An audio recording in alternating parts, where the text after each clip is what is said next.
नमस्कार, मैं Shrimati Pushpa Chaudhary, middle school Arjunda, संकुल अर्जुंदा, विकास खंड गुंडरदेही, जिला बालोद से। यहाँ पर एक आपको बारीक बारीक ऐसे टीएलएम दिख रहा है जो पहचान नहीं आ रहा है, फिर भी मैं जूम करके आपको दिखाती हूँ।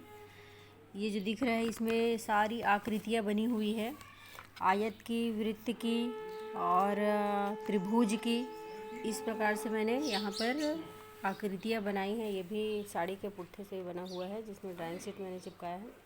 और यहाँ पर मैंने वृत्त है, त्रिभुज है और वर्ग है और आयत, इस प्रकार से मैंने 4 आकृतियाँ यहाँ पर बनाई हैं। अब यहाँ पर बच्चे कैसे आकृति को समझेंगे मैं आपको बताती हूँ प्रयोग करके। जैसे ये छोटा सर्कल है और यहाँ पर मैंने चूड़ी लिया है ये बड़ा, तो हम बच्चे को एक गेम करवाएंगे कि चलिए यहाँ पर इस सर्कल को रखिए। तो जैसे मैंने यहाँ पर रख दिया, अब क्रम से यहाँ पर आपको कितने दिख रहे हैं। जैसे मैं लिखने के लिए बोलूँगी बच्चे को कि आपको सबसे शुरुआत से यहाँ से स्टार्ट करना है अपन को, सर्कल से, फिर त्रिभुज, फिर वर्ग, फिर आयत। तो यहाँ पर मैं इस गोले में आपको कितने वृत्त दिख रहे हैं, गोल दिख रहे हैं, तो यहाँ पर 1। उसके बाद फिर आपको ये त्रिभुज कितने दिख रहे हैं, तो यहाँ पर 2। तो मैंने यहाँ पे 2 लिखूँगी या फिर बच्चे को लिखवाएंगे। अब उसके बाद फिर वर्ग कितने दिख रहे हैं यहाँ पर, तो वर्ग जो आधा है उसको छोड़ देंगे। तो इस प्रकार से यहाँ पर वर्ग 1 है। और उसके बाद फिर आपका ये आयत जो है वो कितने हैं इस गोले में, तो यहाँ पर 1 दिख रहा है, तो हम 1 लिखेंगे।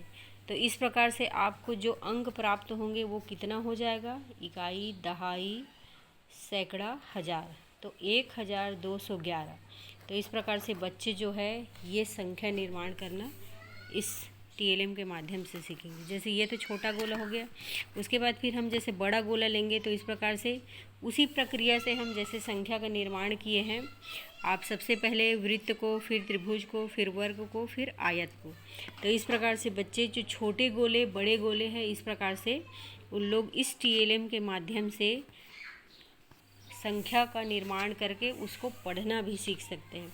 तो यहाँ पर बच्चों की आकृति की भी पहचान हो रही। जैसे सबसे शुरू में कौन सी आकृति है, तो हम आकृति को भी बना सकते हैं। उसके बाद जैसे त्रिभुज है, फिर वर्ग है, उसके बाद फिर ये आयत है। तो इस प्रकार से बच्चे आकृति को भी पहचानना सीखेंगे और उस तरीके से संख्या निर्माण भी करेंगे। तो ये जैसे मैं क्रम यहाँ पर ली हूँ, तो आप अपने तरीके से बच्चे को सबसे पहले या तो फिर वृत्त लिखिए, त्रिभुज लिखिए, ये लिखिए। तो इस प्रकार से ये जो संख्या है जो भी आएंगे, बच्चे आसानी से इस आकृति के माध्यम से, इस टीएलएम के माध्यम से आकृति निर्माण करके और संख्या का भी ज्ञात कर सकते हैं इस आकृति के माध्यम से। तो ये जो टीएलएम है जो बहुत बच्चों के लिए बहुत ही अच्छा है, गणित और उसकी आकृति पहचान के लिए। तो धन्यवाद।